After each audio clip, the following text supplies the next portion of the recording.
Welcome, my friends. What if I told you the man who created Hyundai, one of the biggest car companies in the world, once worked on muddy fields with no shoes, never went to college, and was so poor he couldn't afford a train ticket. So he ran 120 kilometers on foot just to chase a dream. This is not a motivational speech. This is not fiction. This is real. Today you will hear the story of a boy who had nothing and built everything. A boy who had no money, no education, no power, but had one thing that changed his life: a decision to never stop trying. But why should you listen to this story? Because this is not just about business. This story will teach you how to fight when life hits you hard, how to believe when nobody believes in you, how to stand alone when the world shuts the door. And yes, this story will also improve your English. How? Because you are not just watching English. You are feeling it. You are living inside a story. That's the secret to fluency. Not grammar books, not boring vocabulary lists, but real stories with real emotion told in easy, clear, and powerful English.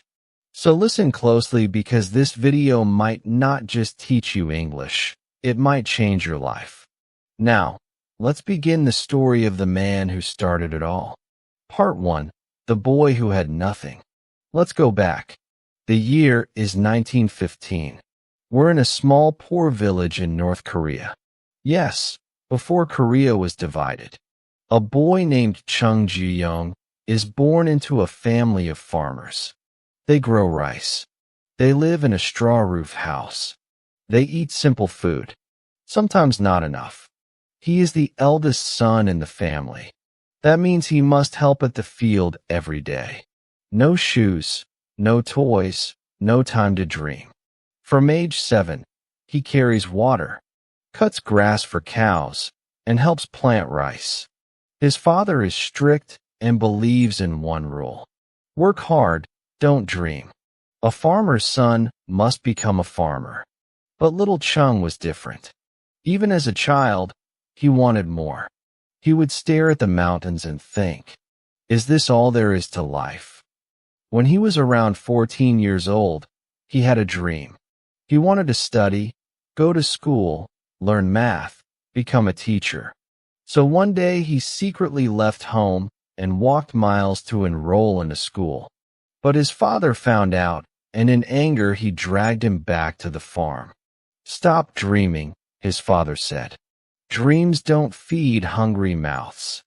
This was the first time life told him, stay small. But something inside Chung refused. A few years later, he tried again. He left home with only a little money and a big dream. This time, he wanted to go to the city, Seoul. But he didn't have enough for a train ticket. So what did he do? He ran. Yes, 120 kilometers on foot. No phone, no food, just the belief that there's more beyond those rice fields. When he reached Seoul, he found a job at a construction site. He worked with bricks and cement from sunrise to sunset. His hands bled. His back hurt. But every night, he told himself, one day I will not just build houses. I will build something much, much bigger. After months of hard work, he saved enough money to start something small. With a partner, he opened a tiny rice shop. It was his first taste of business. But one day, his partner stole all the money and disappeared.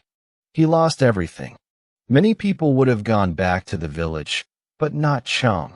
He wiped his tears and said, money can be taken, but not my fire, not my vision. He started over from zero again. Over the next few years, he worked any job he could find, carrying bricks, delivering salt, fixing bicycles, cleaning shoes. He watched, he listened, he learned, not from books, but from life. Slowly, he understood how business works, how people think, how to earn respect, not just money. Finally, In the 1940s, Chung opened a small construction business. He built roads and repaired bridges.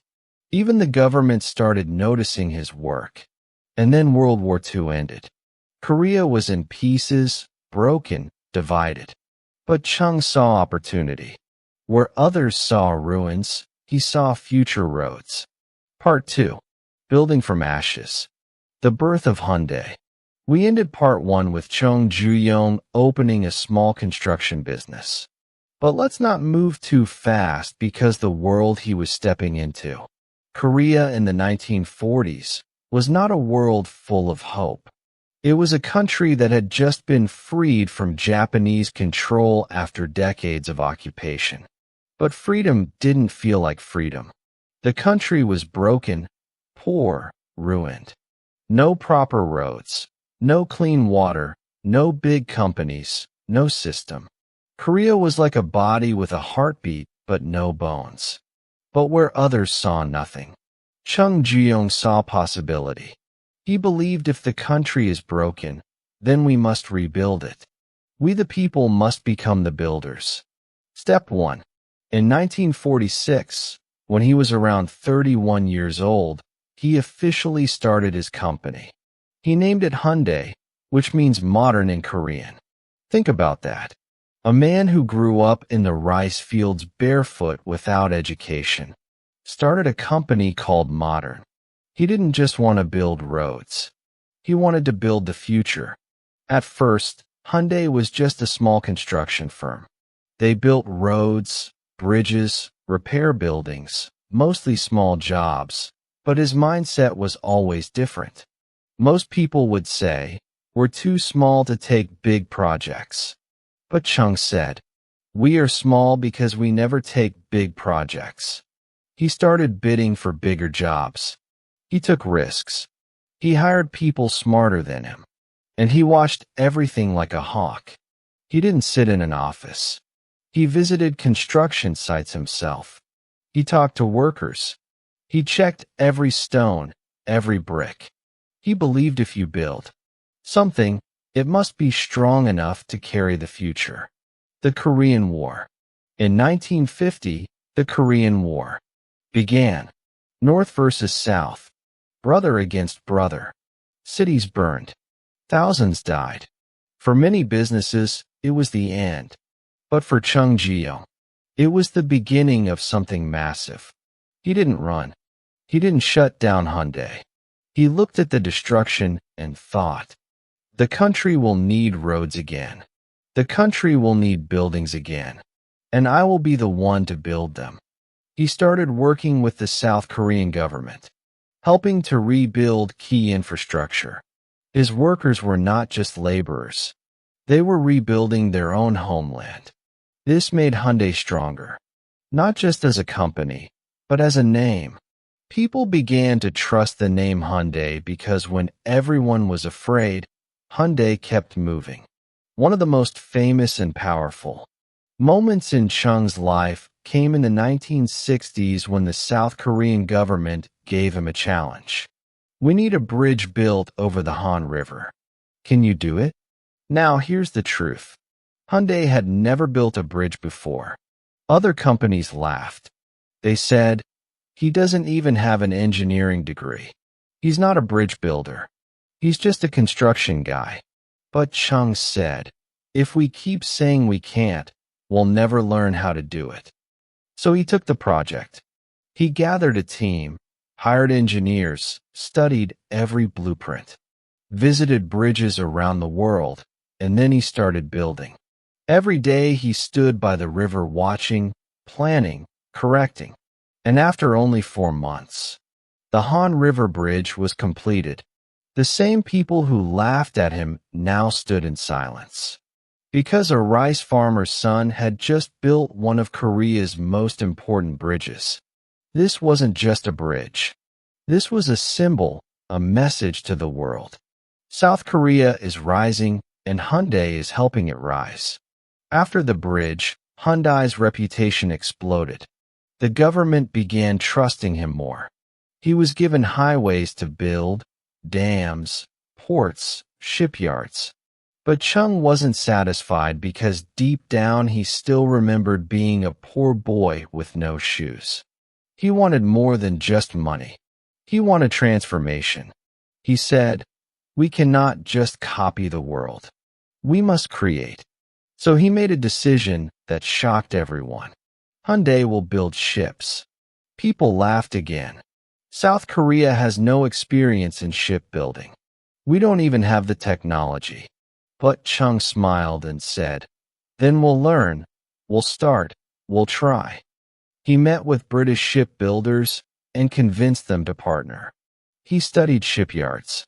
He bought land in Ulan, South Korea, a fishing village, and said, "This place will become the heart of Korea's industrial future." People thought he was mad, but by 1974, Hyundai had launched its first major ship and became one of the top shipbuilders in the world. From mud to metal, from rice fields to global factories, Chung was not building just a company anymore. He was building a dream factory. By the end of the 1970s, Chung had built roads, bridges, buildings, ports, ships. But there was still one thing missing: cars. South Korea imported all its cars from Japan and the West. But Chung asked a dangerous question. Why can't Korea make its own car? No one had an answer, so he did it himself. And that's where the next part of this story begins. Part 3. The man who dared to build a car. Chung Ji-young, the boy who once walked 120 kilometers barefoot, had now built Korea's first highways, shipyards, and ports. He was admired, trusted, respected, but he still wasn't satisfied because deep down he remembered something. He remembered how Korea used to import cars from Japan, America, and Europe, and how people believed that Koreans could never build a car. That making cars was only for rich countries with powerful machines and high technology. But Chung has always believed in something else. He believed in his people. He said, "We've built roads. Now we must build the wheels that will run on them." His team was shocked. "Cars? We don't have the knowledge. We don't have engineers. We don't have the tools." But Chung simply replied, "Then we will learn. We will build the tools. We will train the engineers." That's what Hyundai means, modern. And this is the future. This was not a business decision. This was a national decision. He wanted to build a car for Korea. And that's where the story truly begins. In the early 1970s, Chung knew that building a car required something he didn't yet have: experience. So what did he do? He flew to Britain. He met with George Turnbull, a top engineer who had worked at British Leyland, a respected British car manufacturer. Turnbull was surprised. Why would a Korean businessman with no car company want to hire him? But Chung didn't beg. He didn't flatter. He simply showed his vision. He said, "I don't want to copy foreign cars. I want to build something new. I want your help." George Turnbull was impressed. He agreed, and he wasn't alone. Chung hired 5 top British car engineers, all experts in engines, transmissions, design, and safety. He brought them to Korea. These engineers arrived in a country that still had dirt roads in many places. They were surprised. They thought, "How will we build a car here?" But Chung gave them one thing that changed everything: belief. He said, "You've built cars before, but now you are building history." They didn't have a fancy lab. They didn't have high-end machines. They didn't have luxury offices. What they had was one warehouse and a leader who refused to give up. It took years of work. The team faced hundreds of failures. Engines didn't fit. Parts broke during testing. The body design was too heavy. No company wanted to give them steel. But every time something failed, Chung didn't scream or walk away. He asked one question: "What did we learn?" He believed failure is not the opposite of success. It is the path to success. In 1975, after many long nights, arguments, experiments, and moments of despair, it happened. The Hyundai Pony was born. It was Korea's first national car. A small, affordable, simple vehicle, not beautiful like a Mercedes, not fast like a Ferrari, but proudly Korean. When the first Hyundai Pony was unveiled in Seoul, the crowd went silent. And then they clapped, cheered, cried. We can do it. We are not small anymore. But creating the Pony was just the beginning. The real battle began when Hyundai tried to sell cars outside Korea. The big global car companies like Toyota, Ford, GM, Honda laughed. They said, Korean cars, please. They're toys. But Chung had heard this before. When he built bridges, they laughed. When he built ships, they laughed. Now he was building cars. And again, they laughed. But he had a weapon they didn't expect. Courage, discipline, and endless improvement. He started small. First, Hyundai sold cars to countries like Ecuador, Egypt, and Chile. Then slowly he entered Canada, and in 1986 he made a bold move. Hyundai entered the U.S. market. They introduced a model called the Hyundai Excel. It was not fancy, but it was affordable, fuel efficient, easy to drive. People in America were curious. And guess what? In the very first year, Hyundai sold over 168,000 cars in the U.S. That was a record.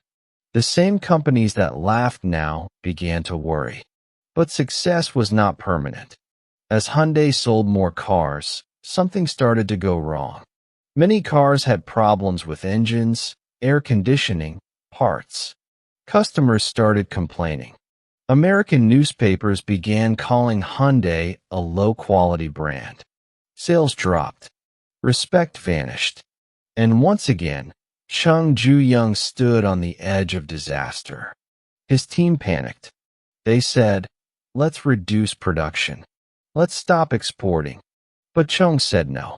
He said, if we are not willing to improve, we do not deserve success. So he made a huge decision. Hyundai would rebuild everything. New quality checks, better materials, stronger testing. He said, let's not compete on price. Let's compete on pride.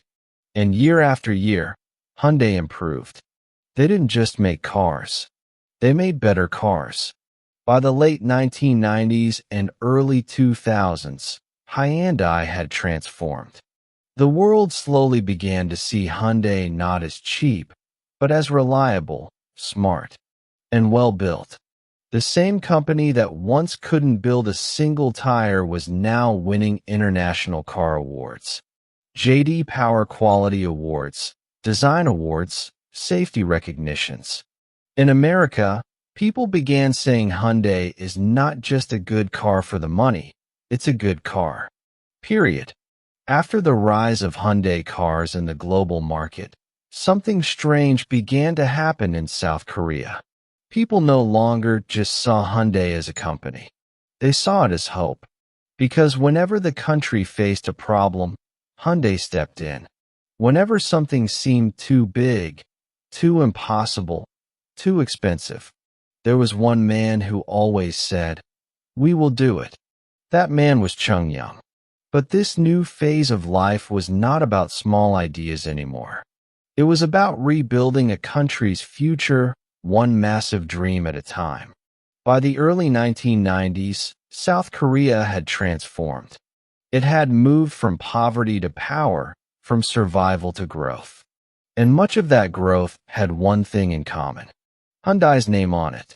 Let's look at just how deep Hyundai's influence had become. They were not just making cars anymore. They were building dams. Nuclear power plants, oil refineries, high-speed trains, steel mills, industrial parks, container ships, global expressways. even South Korea's very first satellite launch site. And this wasn't by accident. This was Chun's mission. He believed if we only copy the world, we will always be second. But if we build the future ourselves, we can lead. And the Korean people began to believe too. You see, Hyundai was no longer just a brand. It had become a national symbol. Whenever Koreans bought a Hyundai car, they weren't just buying transportation. They were buying confidence. They were saying, "Look at us now. We build our own future." As Hyundai expanded, it became one of the largest employers in South Korea. By the mid-1990s, hundreds of thousands of workers across different industries, steel, construction, design, shipping, electronics, energy were connected to Hyundai. Every job created by Hyundai supported entire families. Chun knew this. He knew the responsibility was bigger than business. He once said, "Every time we build a new factory, we are feeding thousands of homes." Business is not only about profit, it is about people. In remote towns where there were no jobs before, Hyundai opened plants. And when young students graduated with technical degrees, Hyundai gave them their first opportunity. This was more than success. This was impact. You might think after decades of building everything, Chung would slow down. But no. Even in his 70s, he kept visiting work sites, wearing his signature gray suit and white safety helmet. He walked through hot steel factories, dusty ports, frozen shipyards, talking to workers, asking questions, making notes. He never acted like a king. He acted like a foreman because deep inside he still saw himself as that barefoot boy who once cleaned bricks for a few coins. His hunger for growth never faded. And this hunger led to one of the boldest ideas of his life. In the late 1990s, when Chung was in his 80s, he shocked the world again. He announced that he would travel to North Korea. Remember, this was the same North Korea that had fought South Korea in the Korean War. The same country that was politically frozen, dangerous, closed. Most South Korean businessmen would never go there. But Chung Ji-young was not like most men. He believed we are one people. We speak the same language. We must rebuild peace. And so in 1998, he crossed the border not with words, not with weapons, but with 500 cows. Yes, 500 cows. Why? Because he said, during the war, North Korea had taken cows from his family's land. So now in peace, he was returning the favor. Not with anger, but with forgiveness. It was not just a political move. It was a human move. News channels around the world showed the image of trucks filled with cows crossing the DMZ demilitarized zone, led by an old man in a suit. It was powerful. It was emotional. It was unforgettable. That one act opened a small door between North and South. And it was Hyundai's founder who turned the key. In the final years of his life, Chung started stepping back from day-to-day operations. But he never stopped thinking. His diary, written in simple Korean, showed pages filled with thoughts, ideas, plans. He still visited his offices, still asked about construction projects, still studied world markets. But his body was weakening. His health was fading. And slowly, the man who once worked 18 hours a day, who once ran for 120 kilometers barefoot, now walked slower. But his mind sharp as ever. He knew time was short. So he began writing letters to his sons, his board members, and his country. He reminded them, never be satisfied with what you've built. Keep asking, what can we build next? In 2001, at the age of 85, Chung Young passed away peacefully. The boy from the village was gone, but what he left behind could never be buried. After his death, South Korea declared a national moment of silence. TV stations paused. News anchors cried. Even his competitors, people who once criticized him, stood up to honor him. Why? Because Chung Young was not just a businessman. He was a builder of dreams. A man who proved that you don't need a college degree to change the world. You don't need permission to build something great. You don't need to be rich to become the foundation of a country's pride. He started life with nothing but dust on his feet and fire in his chest. He ended life with factories, ships, highways, satellites, and the love of millions. And today, the name Hyundai travels on roads across the world. In the US, in India, in Europe, in Africa because of the fire he carried inside him. Part 4. The Empire After the Builder and the Eternal Spirit of Chung Ji-young. After Chung Ji-young passed away in 2001 at the age of 85, the nation of South Korea did not simply lose a businessman.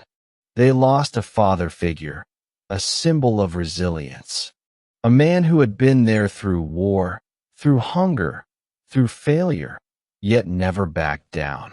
His funeral was attended not just by CEOs, but by workers, farmers, engineers, politicians, shopkeepers, mechanics, ordinary people. Some brought flowers, others brought letters. Many brought nothing, only tears, because they knew that without this man, their country might have taken a very different path. The first months after his death were filled with tension inside the Hyundai Group. The empire he had built had grown so large. Construction, cars, electronics, steel, banking, even shipping, and now the leader was gone. People asked who will lead. Will Hyundai survive? Will it break into pieces? In truth, Hyundai was already changing even before his death. The Korean government had introduced new rules to reduce the power of large family-owned business groups called chaos.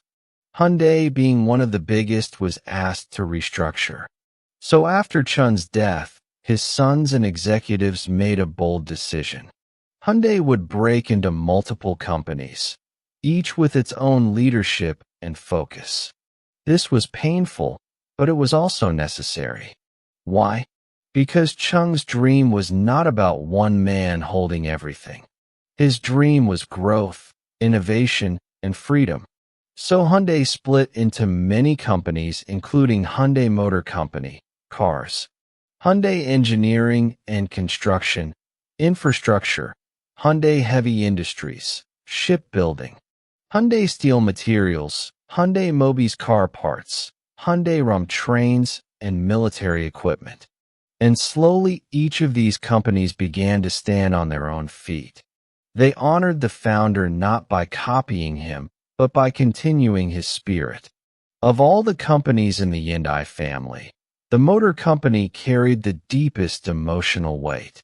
It was the car that made South Koreans believe in their own strength. So after Chun's death, Hyundai Motors began a massive transformation. The world still remembered the older image. Hyundai cars were cheap but low quality. But now the company wanted to do something bold. They didn't just want to survive in the international market. They wanted to lead it.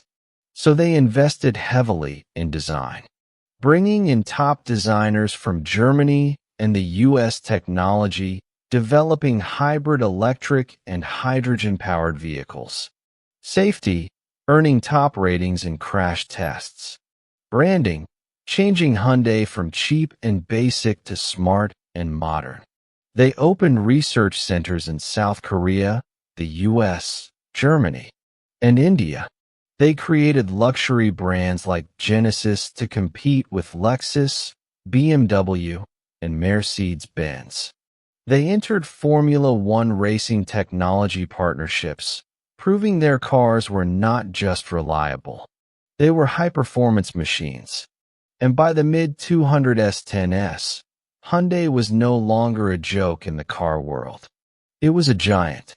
Today, Hyundai sells cars in over 200 countries. It ranks among the top 3 car manufacturers in the world when combined with its partner company Kia. And none of it would have existed without the courage of one man. After his death, universities around the world began studying his life. Business schools taught students about his leadership style. Leadership experts wrote books about how he took responsibility during crisis, led from the front, took impossible risks, believed in his workers, trusted effort more than talent, and most importantly, never forgot where he came from. Let's not forget, this man had no college degree. He had no investor. He had no background in engineering. He built roads without studying civil engineering. He built ships without shipbuilding experience. He built cars without being an auto expert. He even visited North Korea and tried to reunite divided families without being a politician. Why? Because he believed in human potential. And today his story is told in classrooms not as a story of business, but as a story of vision, grit, sacrifice, and humanity. Here are the final messages people took from his life. 1. You do not need permission to dream. Chung didn't wait for the world to allow him to succeed. He chased trains, knocked on doors, failed again and again, and kept walking. His life says don't wait, begin. 2. Failures are not the end. They are training. He lost everything more than once. Got betrayed, mocked, rejected, but every failure became a new tool.